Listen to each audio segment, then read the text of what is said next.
ஏண்டா இத வெளியில சொன்னா அவமானம் ஆயிடுங்கிறதுக்காக சொல்லாம இருக்க, அப்படிதானே? ப்ளீஸ் மாமா, தயவு செஞ்சு நான் விழுந்ததை பத்தியோ இல்ல அடிப்பட்டதை பத்தியோ பேசாதீங்க. அதையே கேட்டுட்டு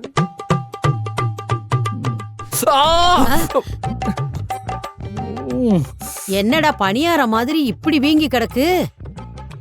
அவ்வளோலாம் இல்ல அத்தை. அதான் பார்த்தாலே தெரியுதேடா. இப்படித்தான் என் சொந்தக்கார பையனுக்கும் இந்த மாதிரி அடிபட்டு இருந்துச்சு. சின்ன அடிதானேன்னு கவனிக்காம விட்டுட்டாங்க. கொஞ்ச நாள்ல மூளையே குழம்பி போச்சாண்டா. மா நீங்க வேற பயமுறுத்தாதீங்கம்மா, அந்த அளவுக்குலாம் ஒண்ணும் ஆகல. ஏன் இவனுக்கு மூளை இல்லையாடா? எதுக்கும் இவனை கூட்டிட்டு போய் மண்டைய ஒரு ஸ்கேன் பண்ணி பாருடா.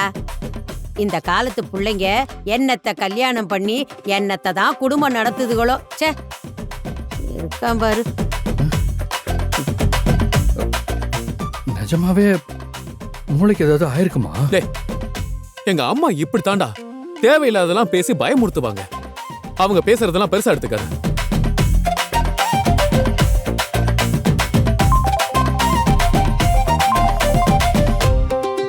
ஹலோ டே சுரேஷ், சொல்லுண்ணே. உனக்கு தலையில அடிபட்டு மண்டை வீங்கி போச்சாமேடா. என்ன ஆச்சுடா? அங்க என்ன பிரச்சனை? மதி ஏன் உன்னை தள்ளி விட்டுச்சு? டேய் ரொம்ப அடியா? நான் வேணா அங்க வரட்டுமா? உன்னை வந்து பாக்கவா? நீ வந்து பாக்குற அளவுக்குலாம் ஒண்ணும் இல்லைண்ணே. கட்டில சின்னதா இடிச்சுக்கிட்டேன், அவ்வளவுதான். டேய் எப்படிடா சுரேஷ் கட்டிலையா போயிடுச்சு? அப்புறம் பேசுறேனே, நீ போனா போய். டே சுரேஷ், டேய் ஹலோ. ஏன் சுரேஷ், பொண்டாட்டி கீழே தள்ளி விட்டு கீழே விழுந்து மண்டையில அடிபட்டதான் இப்ப பிளாஷ் நியூஸ் போல? இங்க நடந்த விஷயம் அங்க இருக்கிற அண்ணனுக்கு எப்படி தெரிஞ்சது? உன் அக்கா தான் சொல்லிருப்பா. இங்க இருக்க சோஃபா அது கொஞ்சம் நகர்ந்திருந்தா கூட உடனே உன் வீட்டுல இருக்க உன் அண்ணனுக்கும் அண்ணிக்கும் உன் அக்கா போன் பண்ணி விஷயத்த சொல்லிருவா. இதோ அவளை கூப்பிடுறேன் பாரு. ரேவதி,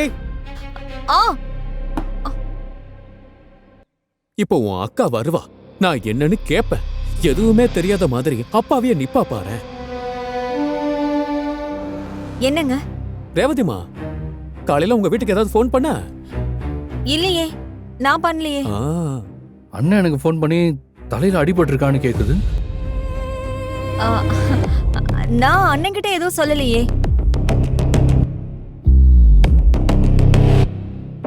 வீட்டுல நாம தான் இருக்கோம். நான் போன் பண்ணல, அம்மாவும் போன் பண்ணல. மண்டை வேங்கினவன் கண்டிப்பா போன் பண்ணிருக்க மாட்டான். வேற யாரு நம்ம வீட்டுல இருந்து போன் பண்ணிருப்பா? தரணியா இல்ல இளவரசியா?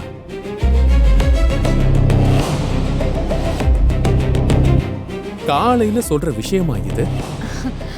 இல்லங்க, நான் வேணும்னு எதுவும் சொல்லல. என்ன நடந்துச்சுன்னு முழுசாவும் சொல்லல. லைட்டா அண்ணிக்கிட்ட சொன்னேன். அண்ணி அண்ணன் கிட்ட சொல்லிருப்பாங்க போல. இரு சுரேஷ், உனக்கு தலைவலிக்கும், நான் போய் காஃபி போட்டு எடுத்துட்டு வரேன். பாத்தியாடா எப்படி எஸ்கேப் ஆகி போறா பாரு உங்க அக்கா. இதேதான் மச்சான் அவளுக்கு வேலை. ஏண்டா இவனை ஸ்கேனுக்கு கூட்டிட்டு போகலையா? போடா, மண்டை குழம்பிட போகுது. மாமா, ஸ்கேன் எடுக்கணுமா? ஆட நீ வேற மச்சான், சும்மா அனத்தாத, பேசாம இரு.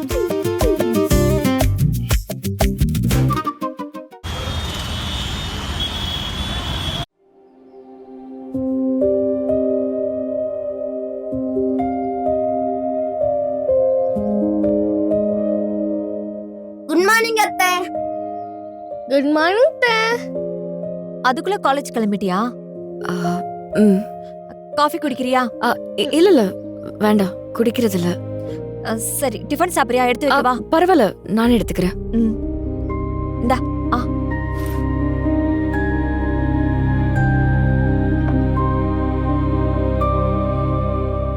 அதுல இட்லி இருக்கு, இதுல சாம்பார் சட்னி. இட்லி நிறைய இருக்குல்ல?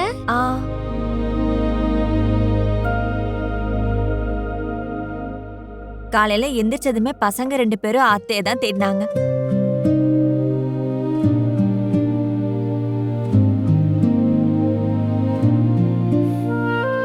நல்லா இருக்கா? ம் ரொம்ப நல்லா இருக்கு.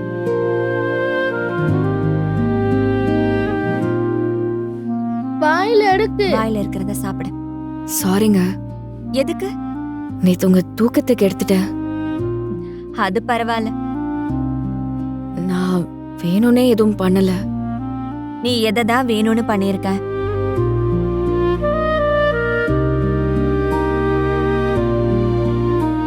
அவனுக்கு அவ்வளவு பெருசாலாம் அடிபடல.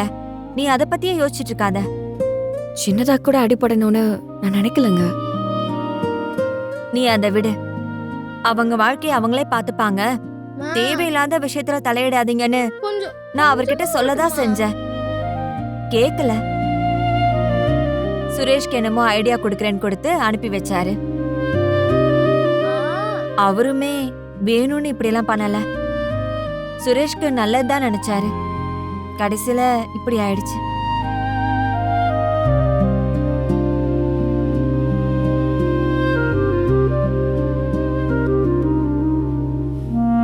அம்மா எனக்கு போதுமா? கை கழுவு.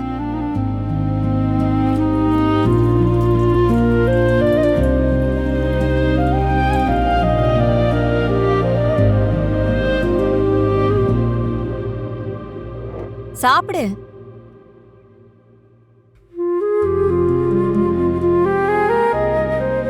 நீ எப்பவுமே காஃபி குடிக்க மாட்டியா? ம்ஹும். டீ? இல்ல, அதுவும் குடிக்கிறதில்ல. நல்ல விஷயம்தான். இதே மாதிரி எல்லாருமே டீ காஃபி குடிக்கிறத நிறுத்திட்டா பொம்பளைங்களுக்கு அவ்ளோ வேலை மிச்சம். என் புருஷனே ஒரு நாளைக்கு 10 டீ குடிப்பாரு. ரேவதின்னு கூப்பிட்ட அடுத்த நிமிஷமே நான் டீயோட போய் நிக்கணும். அவரெல்லாம் குழாய திறந்தா தண்ணி மாதிரி டீயும் வரும் நினைச்சிட்டு இருக்காரு. பாலை காய்ச்சணும், டீ தூளை போட்டு கொதிக்க வைக்கணும். ஒரு டீக்கு 3 பாத்திரத்தை கழுவுனெல்லாம் அவருக்கு தெரியாது.